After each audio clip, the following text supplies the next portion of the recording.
Hello नमस्कार दोस्तों, स्वागत है आपका आपके अपने यूट्यूब चैनल सरकारी रास्ता में। तो दोस्तों, आज हम बात करेंगे मानव में रोग और उपचार, जो कि एक महत्वपूर्ण टॉपिक रहने वाला है। इस टॉपिक से बहुत सारे प्रश्न आपके सीईटी व अन्य सभी एग्जाम्स में बनने वाले हैं। सीईटी में इससे 2% के लगभग प्रश्न पूछे जा सकते हैं आपके, और पशु परिचर व अन्य सभी एग्जाम्स के लिए यह टॉपिक आपके लिए बहुत ही महत्वपूर्ण रहने वाला था। दोस्तों, शुरुआत करते हैं आज के इस वीडियो की पहले प्रश्न के साथ। तो हमारा पहला प्रश्न रहेगा, इनमें से कौन सा यौन संचारित रोग विषाणु जनित होता है। यानी इनमें से कौन सा रोग है जो यौन संचारित रोग है जो विषाणु जनित होता है। यानी विषाणु जनित कौन सा रोग होता है? मस्सा, सिफिलिसिस, तपेदिक या सुजाक। तो इसका सही आंसर क्या हो जाएगा? मस्सा।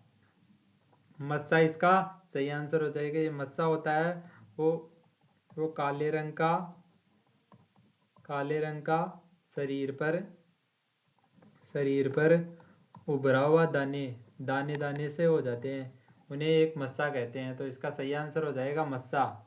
मस्सा इसका राइट आंसर हो जाएगा। तो दोस्तों, हमारा अगला प्रश्न रहेगा, एड्स रोग के कारण होता है। एड्स रोग किसके कारण होता है? तो एड्स रोग किसके कारण होता है? तो एड्स रोग विषाणु के कारण होता है। किसके कारण होता है? विषाणु के कारण होता है। विषाणु के कारण एड्स रोग होता है। तो एड्स एड्स क्या होता है? एक्वार्डियो इम्यूनो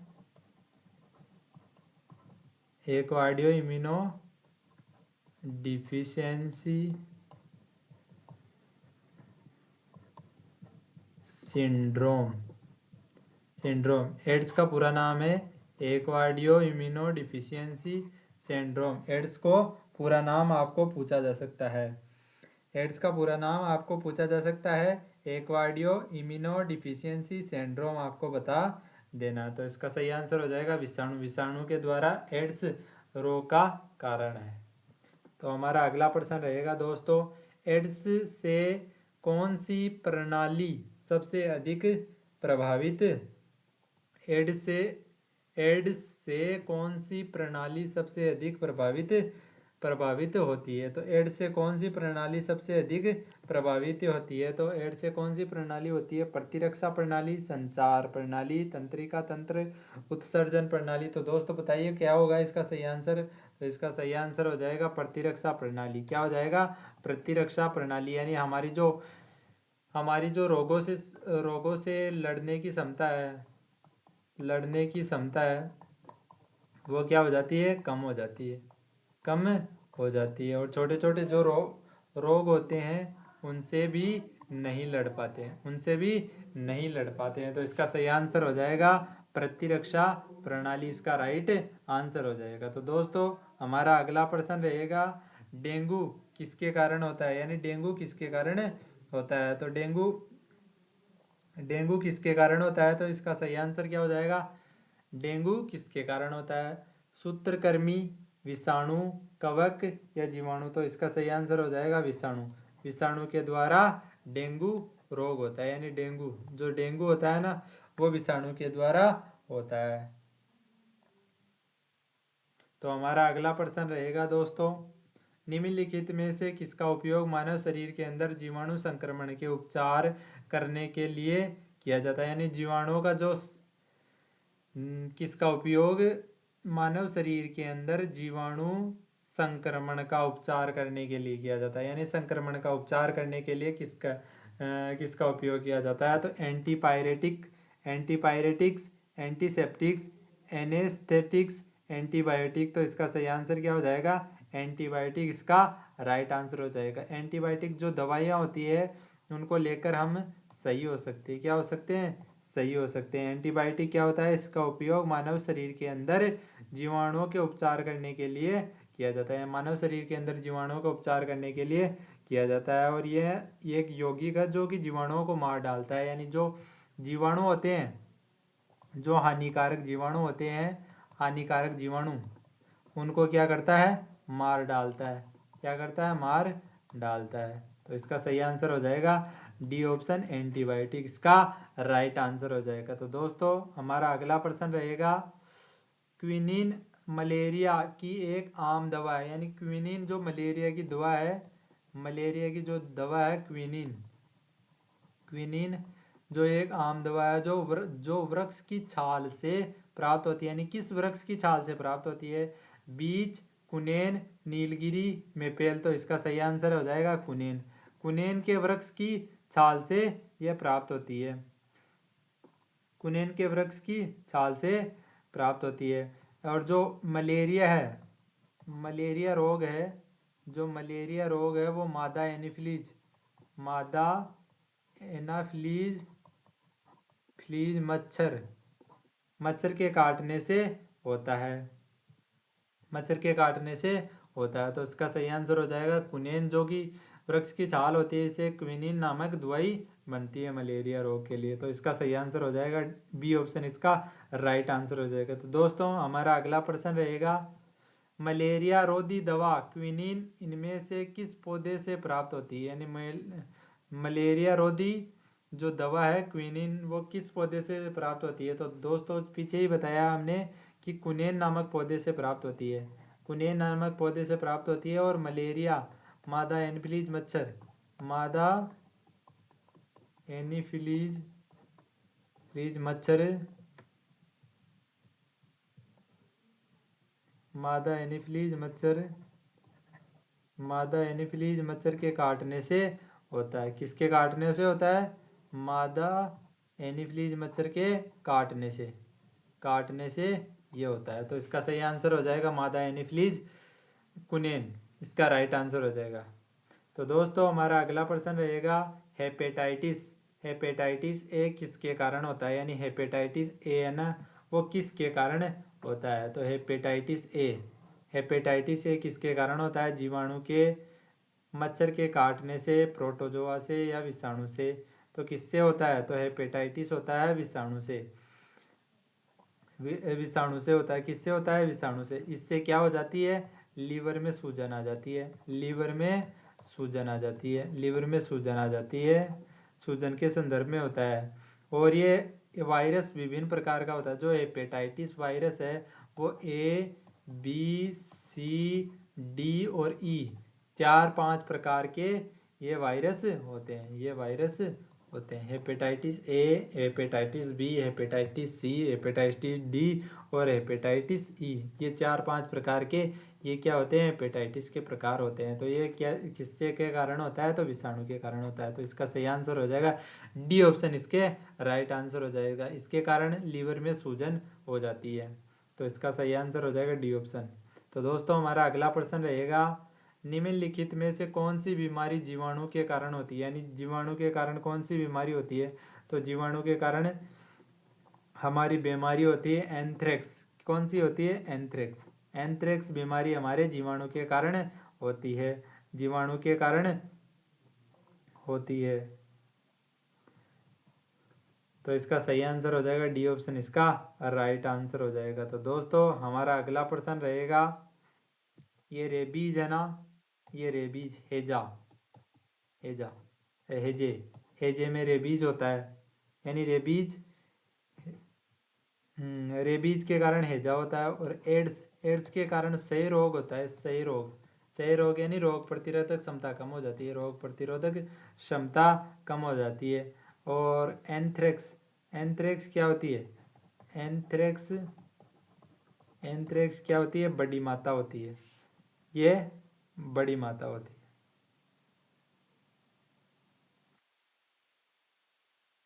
ये क्या होती है? ये तो ये है विषाणु द्वारा रोग, विषाणु, विषाणु द्वारा रोग है, विषाणु द्वारा रोग है। बड़ी माता, रेबीज एंड एड्स, ये क्या है? विषाणु द्वारा रोग है। और जीवाणु द्वारा, केवल जीवाणु द्वारा एंथ्रेक्स है, क्या है? एंथ्रेक्स जीवाणु द्वारा है। और बाकी ये तीनों है ना, बाकी ये तीनों क्या है? विषाणु द्वारा है, विषाणु द्वारा। तो इसका सही आंसर हो जाएगा डी ऑप्शन, इसका राइट आंसर हो जाएगा। तो दोस्तों हमारा अगला प्रश्न रहेगा, खसरा किसकी वजह से होता है? जो खसरा होता है वो किसकी वजह से होता है? तो खसरा हमारा किसकी वजह से होगा? तो खसरा होगा वायरस, जो वायरस होता है ना, उसकी वजह से खसरा होता है। किसकी वजह से होता है? वायरस। तो इसका सही आंसर हो जाएगा बी ऑप्शन, इसका राइट आंसर हो जाएगा। तो दोस्तों हमारा अगला प्रश्न रहेगा एंथ्रेक्स। एंथ्रेक्स एंथ्रेक्स एक प्रकार का क्या है? अभी पीछे ही बताया, एक प्रकार का क्या है? जीवाणु है। क्या है? जीवाणु है। एंथ्रेक्स एक प्रकार का जीवाणु है। क्या है? जीवाणु है।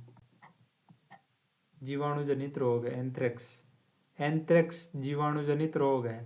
तो इसका सही आंसर हो जाएगा ये ऑप्शन, इसका राइट आंसर हो जाएगा। तो दोस्तों हमारा अगला प्रश्न रहेगा श्वसन तंत्र। श्वसन तंत्र से संबंधित विभिन्न रोग किस प्रकार के प्रदूषण के कारण होता है? यानी जो हमारे श्वसन यानी सांस लेने से होने वाले रोग है ना, होने वाले रोग किस प्रदूषण के कारण ज़्यादा होते हैं? यानी वायु प्रदूषण होता है, भूमि प्रदूषण, जल या ध्वनि। तो वायु प्रदूषण ज़्यादा होगा तो हमारे श्वसन में तकलीफ होगी, और श्वसन में तकलीफ होगी तो हमें बहुत सारी बीमारियों का सामना करना पड़ेगा। तो इसका सही आंसर हो जाएगा ए ऑप्शन, इसका राइट आंसर हो जाएगा। तो दोस्तों हमारा अगला प्रश्न रहेगा स्वाइन फ्लू। जो स्वाइन फ्लू हुआ कुछ ही सालों पहले हमारे देश में फैला था स्वाइन फ्लू, वो किस किस की वजह से फैलता है? परजीवी, विषाणु, कवक या जीवाणु? तो इसका सही आंसर हो जाएगा विषाणु। क्या हो जाएगा? विषाणु। विषाणु के द्वारा ये फैलता है। और इसके इलाज में जो दवाइयाँ दी जाती है वो है ओसलाटी मीवीर और टोमी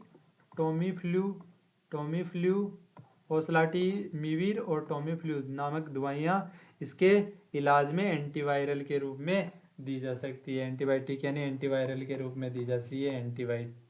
एंटीवायरल, वायरल को मारने के लिए एंटीवायरल के रूप में ये ओसलाटिमिविर और टोमी फ्लू नामक 2 दवाइयाँ दी जाती है। तो इसका सही आंसर हो जाएगा विषाणु, इसका राइट आंसर हो जाएगा। तो दोस्तों हमारा अगला प्रश्न रहेगा क्षय रोग किसके कारण होता है? जो क्षय रोग होता है वो किसके कारण होता है? तो क्षय रोग किसके कारण होता है? विषाणु के कारण होता है। किसके कारण होता है? जीवाणु के कारण होता है। जीवाणु के कारण होता है। सॉरी दोस्तों, जीवाणु के कारण क्षय रोग होता है। क्या होता है? जीवाणु के कारण क्षय रोग होता है। और ये क्षय रोग किसको प्रभावित करता है? फेफड़ों को प्रभावित करता है। फेफड़ों को प्रभावित करता है। किसको प्रभावित करता है? फेफड़ों को प्रभावित करता है क्षय रोग। और ये माइकोबैक्टीरियम माइकोबैक्टीरियम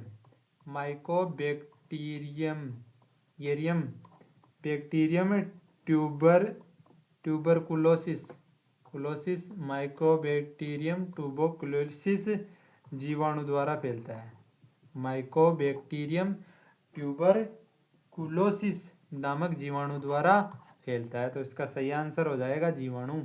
जो माइकोबैक्टीरियम ट्यूबरकुलोसिस जीवाणु द्वारा फैलता है और ये फेफड़ों को प्रभावित करता है। तो इसका सही आंसर हो जाएगा बी ऑप्शन, इसका राइट आंसर हो जाएगा। तो दोस्तों हमारा अगला प्रश्न रहेगा निम्नलिखित में से कौन सा रोग विषाणु जनित नहीं है? यानी विषाणु जनित नहीं है। तो इसका सही आंसर हो जाएगा डेंगू, हैजा, बुखार या एड्स। तो इसका सही आंसर हो जाएगा हैजा। जो हैजा रोग है वो विषाणु द्वारा नहीं होता है। ये क्या होता है? जीवाणु द्वारा होता है। किसके द्वारा होता है? जीवाणु द्वारा होता है। जीवाणु द्वारा होता है।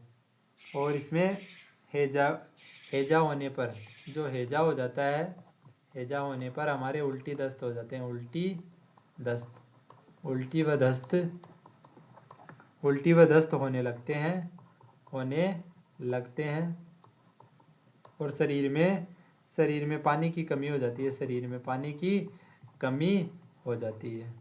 ये क्या है? इसके लक्षण है एक प्रकार से। उल्टी दस्त होने लग जाती है और शरीर में पानी की कमी होने लग जाती है। तो इसका सही आंसर हो जाएगा हैजा, इसका राइट आंसर हो जाएगा। दोस्तों हमारा अगला प्रश्न रहेगा एडीज मच्छर इनमें से किसका वाहक होता है? जो एडीज मच्छर है वो इनमें से किसका वाहक होता है? हैजा, मलेरिया, डेंगू, आंत्र ज्वर। तो क्या हो जाएगा इसका सही आंसर? हो जाएगा इसका सही आंसर हो जाएगा डेंगू। क्या हो जाएगा? डेंगू। जो डेंगू होता है वो एडीज मच्छर, एडीज मच्छर, एडीज मच्छर की एक प्रजाति है। जो डेंगू बुखार, जो डेंगू बुखार, एडीज मच्छर ये क्या है? एक प्रजाति है मच्छर की, क्या है? प्रजाति है। जो डेंगू बुखार, डेंगू बुखार, डेंगू बुखार, चिकनगुनिया, चिकनगुनिया और जीका बुखार, जीका बुखार, जीका बुखार का वाहक है। यानी जो एडीज मच्छर है वो डेंगू बुखार, चिकनगुनिया और जीका बुखार का जो जीवाणु है उनका क्या है? वाहक है। इससे ये तीनों बीमारियां हो सकती है आपके। तो इसका सही आंसर हो जाएगा डेंगू, इसका राइट आंसर हो जाएगा। तो दोस्तों हमारा अगला प्रश्न रहेगा, निम्नलिखित में से कौन सी बीमारी संक्रामक, कौन सी बीमारी संक्रामक, कौन सी बीमारी संक्रामक, संक्रामक नहीं है? आंत्र ज्वर, गठिया, खसरा, इन्फ्लुएंजा। तो क्या है? गठिया। जो गठिया है वो एक प्रकार से एक प्रकार से जोड़ों में होने वाला दर्द है, जोड़ों में होने वाला दर्द है ये एक प्रकार का दर्द है जो जोड़ों में होता है। ये एक संक्रामक बीमारी नहीं है।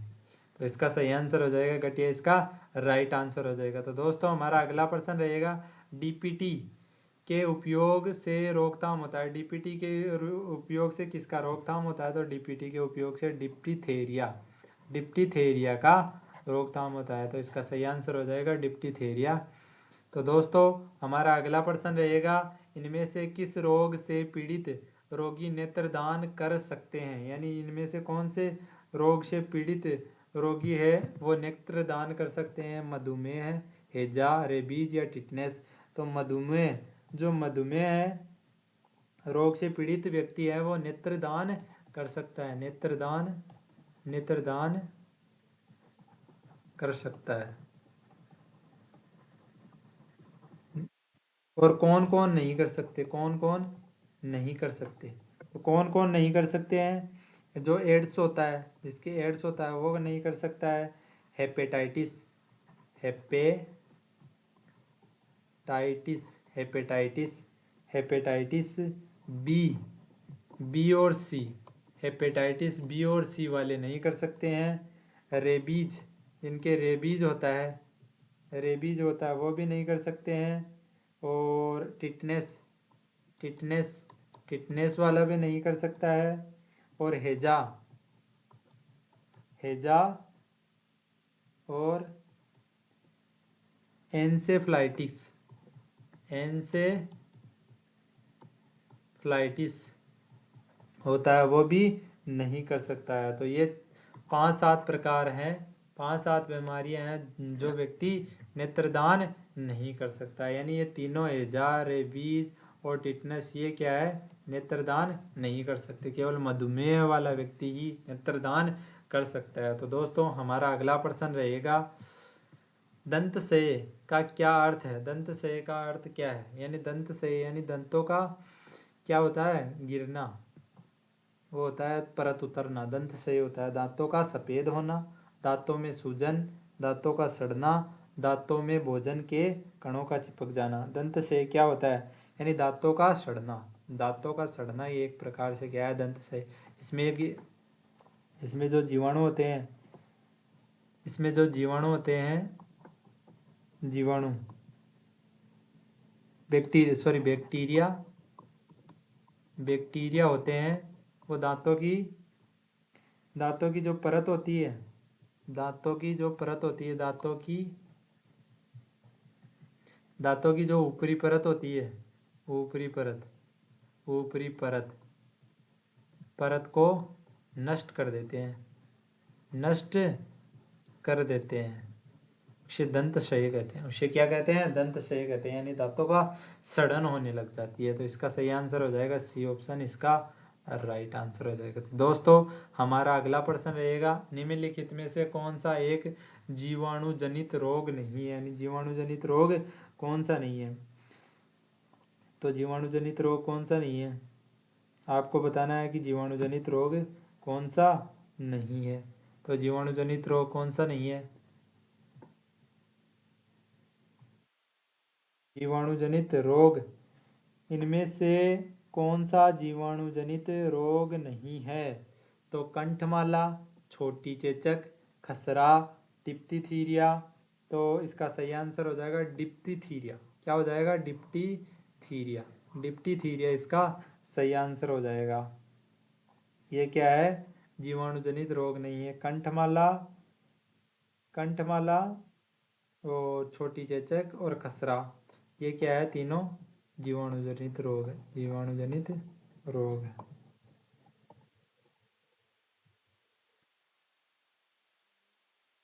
जीवाणु जनित रोग है। तो दोस्तों, आज का ये वीडियो आपको कैसा लगा, वीडियो व इन्फॉर्मेशन अच्छी लगी तो वीडियो को लाइक कीजिए और चैनल को सब्सक्राइब कीजिए और अपने दोस्तों के साथ शेयर करना ना भूलिए। दोस्तों, मिलते हैं अपने अगले वीडियो में, तब तक के लिए धन्यवाद, थैंक यू।